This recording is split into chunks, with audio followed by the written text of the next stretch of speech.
Hello everyone, my name is Rizky Putra Samudra and I want to present our research about sonication assisted biodiesel production from Kapuk, Seba Petandra Oil.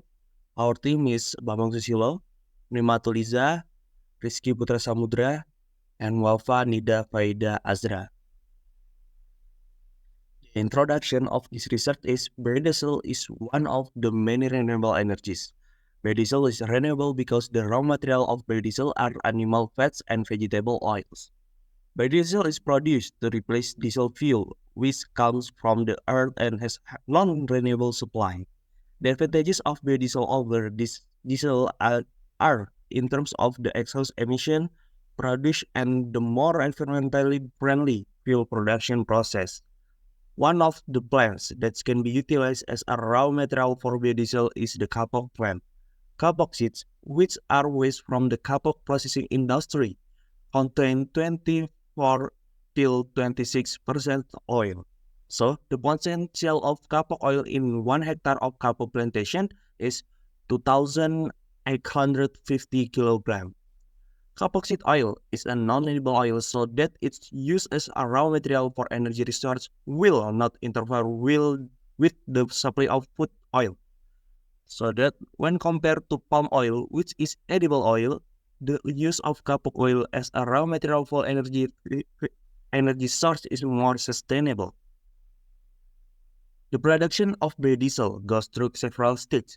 This transterification state is a crucial stage because at this stage, the amount of oil conversion into biodiesel is determined.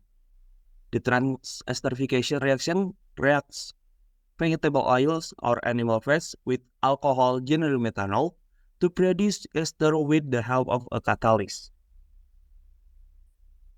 The transesterification method is generally carried out through mechanical steering, using high temperature and agitation to react oil with alcohol and a catalyst. This method requires a considerable amount of time and energy to achieve optimal reaction. Another method currently gaining prominence in most research is the sonication method. The sonication method involves irradiating ultrasonic wave on the reactor, creating the phenomenon of formation and collapse of microbubbles known as cavitation. There will be accelerating the mixing of reactant due to the formation of hotspot. This method requires lower energy as the reaction occurs rapidly. There is the background of this research. The purpose of the research is study the biodiesel transesterification from Ceiba Petandra oil using sonication. Experimental method. The experimental method, this research begins with the transesterification process of kapok oil using 1 molar KOH catalyst at a concentration of 1% of the oil volume. The molar ratio of oil to methanol is maintained at 1 and 6, with various reaction times tested at 2, 3, 4, 5, and 6 minutes.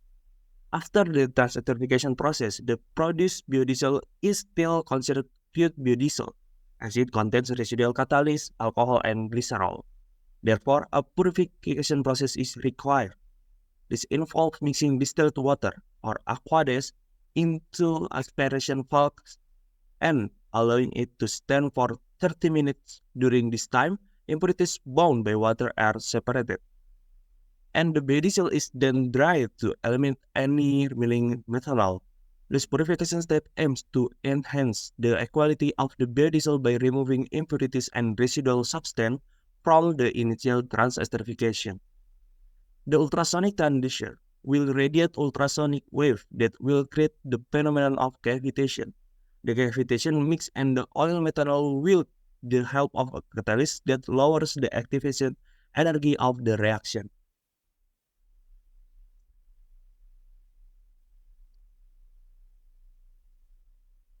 The amount of biodiesel conversion is expressed in yield.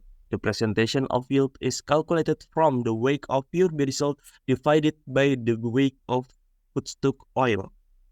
The biodiesel produced will be characteristics for viscosity and density. The viscosity of biodiesel in the range of 2.3 till 5.9 centripoise at 40 Celsius will optimize the work of the engine because in this range the performance of the nozzle in the fogging process is optimal. Biodiesel's density in the range of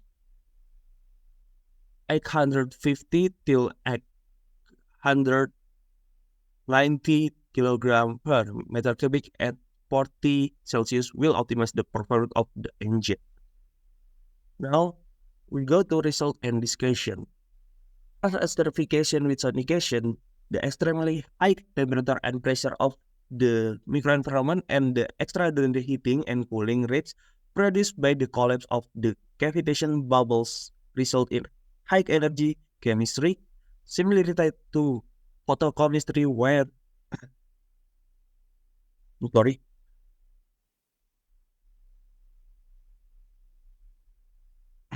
where enormous amount of energy are introduced in a short period of time within microseconds to create hotspots that have temperature equivalent to about 4,726.8 Celsius and accumulated temperature increase.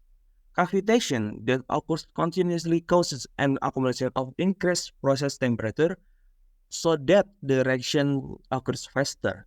This phenomenon is different from the mechanical stirring method which requires more energy to increase the temperature of the transesterification process. Reaction time has a positive effect on reaction temperature. Based on this figure, we can conclude that the longer the sonication time, the higher the accumulated temperature increase. An increase in temperature to 65 Celsius or above, the vapor point of methanol will reduce the biodiesel yield. The yield is reaction time has a negative effect of biodiesel yield. The longer the sonication time, the lower the biodiesel yield. Therefore, the sonication time must be determined appropriately to produce an optimal yield. As the figure we can look at this page, ester hydrolysis. Too long a reaction time can trigger the reverse reaction of transesterification, namely ester hydrolysis, which causes the ester that have been produced to turn back into fatty acids. So we can read at this figure, and the characterization of biodiesel first is density. The longer of the sonication time, the lower the biodiesel density. The length of the reaction time will increase the reaction temperature so that the density decrease.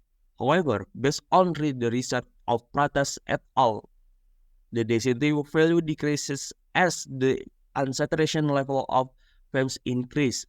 Because the higher the unsaturation value, the higher the double bonds in the films so that the space between the molecule is looser.